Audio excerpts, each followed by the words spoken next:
कि गुरुदेव जी ये पारक सिद्धांत क्या है।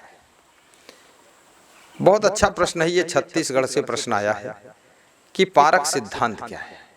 पारक का सीधा सा अर्थ होता है परखना, परख करके फिर उस सिद्धांत को मानना, यही पारक सिद्धांत है। मतलब अंधविश्वास, आडंबर, पाखंड,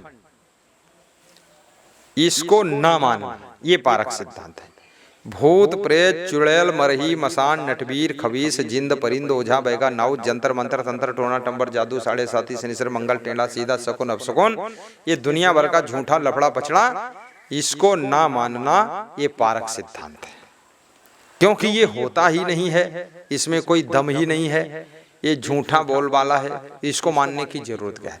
पारक सिद्धांत का अर्थ होता है परखो, जांचो, समझो, जो जैसा है उसको वैसा मानो, सत्य को सत्य, झूठ को झूठ मानो, उसको आडंबर को आडंबर मानो, पाखंड को पाखंड मानो। अब हमारे देश के अंदर आडंबर अंधविश्वास भी बहुत फैला हुआ है, तो पारक सिद्धांत आडंबर और अंधविश्वास से दूर रहने के लिए आज्ञा देता है।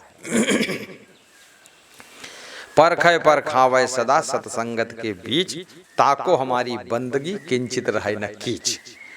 तो ये पारक सिद्धांत का अर्थ यह है कि जो हमें पारक दृष्टि देता है, अर्थात विवेक दृष्टि, सही राह पर चलना, सत्य की खोज करना, सत्य स्वरूप आत्मा को मानना। अब जैसे मोक्ष की बात है, तो मोक्ष कैसे होगा, भवसागर से पार कौन लगाएगा। तो जो वैराग्यवान सद्गुरु हैं वही हमको भवसागर से पार करेंगे। और जो मोक्ष है वासना ही बंधन है, और मन को बस में करोगे, इंद्रियों को बस में रखोगे तो आपका मोक्ष होगा। आप मोह ममता का त्याग करोगे, उससे आपको मोक्ष की प्राप्ति होगी, उससे आपका कल्याण होगा। और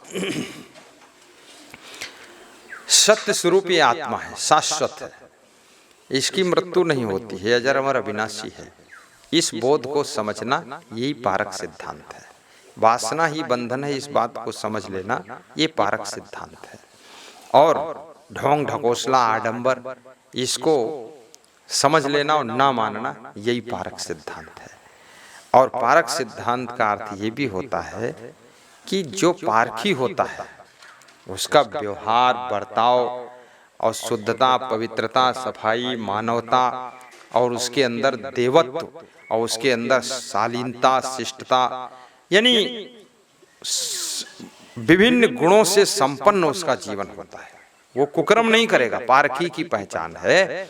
जो भी पारखी होगा वो धोखा नहीं खाएगा और वो कुकर्म में नहीं फंसेगा, बेविचार भी नहीं करेगा। समझता परख लिया ये गलत काम है, ये ठीक करना नहीं, चोरी भी नहीं करेगा।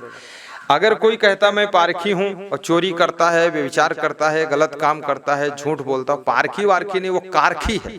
वो काहेगा पारखी है। जैसे आपने अगर रस्सी और सांप को परख लिया तो फिर सांप के ऊपर पैर क्यों रखा, फिर सांप को हाथ से क्यों उठा लिया, उसको रस्सी की तरह बांधने जा रहे हो। आप इसका मतलब परख नहीं पाए, इसीलिए तो रस्सी के धोखे में सांप उठा रहे हो। आप परखो, सही ढंग से परखो, तो सांप को क्यों छुओगे, वो काट लेगा ना। तो पारखी जो होता है वो गलत कर्म नहीं करता है, उसका नाम पारखी है। सही कर्म करेगा, सही आचरण रखेगा, व्यभिचार भी नहीं करेगा, पवित्र उसका जीवन होगा, और ये ईर्ष्या द्वेष भी नहीं करेगा। कई बार देखा जाता है कितने लोग कहते हैं मैं पारखी संत हूं, और उनके अंदर कूट कूट कर ईर्ष्या भरी हुई है, और कूट कूट करके उनके अंदर छल कपट भरा हुआ है, और उनकी दृष्टि भी ठीक नहीं है, त्याग वैराग्य भी ठीक नहीं। वो पारखी नहीं, वो कारखी है। पारक सिद्धांत का मतलब है जो पारक सिद्धांत पर चलता है, पारिच्छ कारणम, उसको परखने की कला आ गई। वो समझता है वनस्पति घी क्या है और शुद्ध देसी घी क्या है, परख लेता है। और जब परख लिया और मालूम हो गया तो काहे के लिए वनस्पति घी वो धोखे में खरीदेगा, वो तो फिर ओरिजिनल घी लेगा, देसी घी लेगा। तो पारक सिद्धांत हमको धोखे से बचाता है।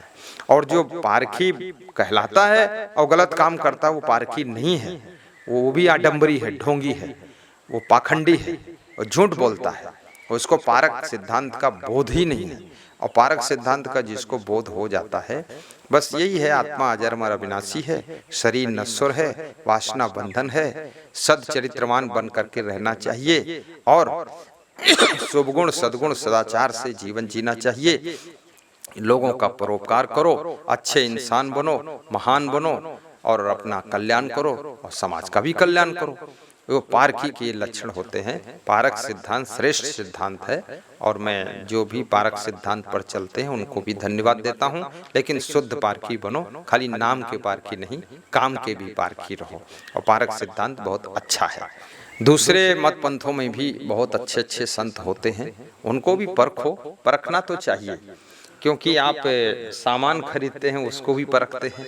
घड़ी परख कर लेते हैं, चप्पल परख कर लेते हैं, जूते परख कर लेते हैं, और आप कपड़ा परख कर लेते हैं, गाड़ी परख कर खरीदते हैं, शादी परख कर करते हैं। सब काम तो परख कर करते हो। पारखी तो तुम सब लोग हो। ऐसे अध्यात्म में भी परखो, जांचो, गुरु को भी परख लो, शिष्य को भी परख लो। अगर परखने की कला नहीं होगी तो शिष्य के नाम पर शत्रु को तुम शिष्य बना लोगे। दुष्ट आदमी शिष्य बनेगा, तुम्ही को खत्म कर देगा। और गुरु बेविचारी को गुरु बना लोगे, भ्रष्ट आदमी को, उससे क्या फायदा। तो परखना चाहिए, जगह जगह परखो, पारखी बनो और पारखी बन करके अच्छा चुनाव करो, बुरे को छोड़ते चले जाओ। बहुत बहुत धन्यवाद, शुभकामना आपको।